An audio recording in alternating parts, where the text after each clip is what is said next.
Umuyobozi mukuru wa polisi y'u Rwanda Felix Namuhoranye yakiriye umuyobozi mukuru wa polisi ya Kenya, uyu akaba yitwa Douglas Kenja Kiloch n'itsinda ayoboye ku cyicaro cya polisi y'u Rwanda Kacyiru. Muri uru ruzinduko aba bayobozi bombi ba polisi bashyize umukono ku masezerano y'ubufatanye hagati ya polisi zombi, agaragaza mu gushimangira ubufatanye hagati y'inzego zombi zishinzwe kubahiriza amategeko. Aya masezerano ashyiraho urwego rw'imikoranire, kurwanya ibyaha byambukiranya imipaka, ibiterabwoba, icuruzwa ry'intwaro ndetse n'ibiyobyabwenge, ikwirakwizwa ndetse n'icuruzwa ry'intwaro. Uyu munsi wa none polisi y'u Rwanda irerekana neza ko imaze gutera intambwe ifatika mu guhashya ibyaha byambukiranya imipaka, by'umwihariko byiganjemo ubucuruzi bw'ibiyobyabwenge, intwaro ndetse n'ibindi bitandukanye byangiza ndetse bikanashyira mu kaga ubuzima bw'abantu.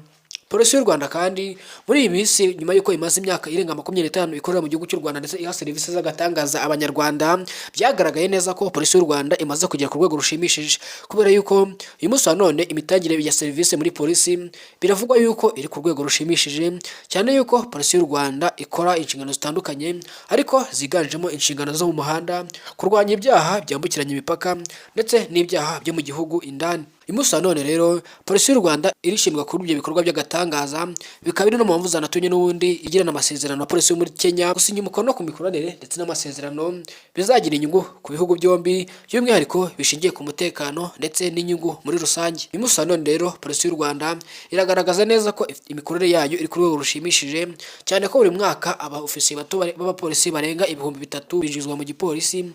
Binagaragara neza ko polisi y'u Rwanda igira abayinjiramo batari bake buri mwaka, bikaba biri no mu bintu n'ubundi binatuma bakwirakwira hirya no hino mu gihugu ndetse bikanagira ingaruka nziza ku mikorere ya polisi. Nshuti bakunze, mudasabwa gukurikirana amakuru n'ibiganiro byacu hano wisanze. Nimba uri mushyashya, hitwa Taifa Rwanda, komeza ubane natwe.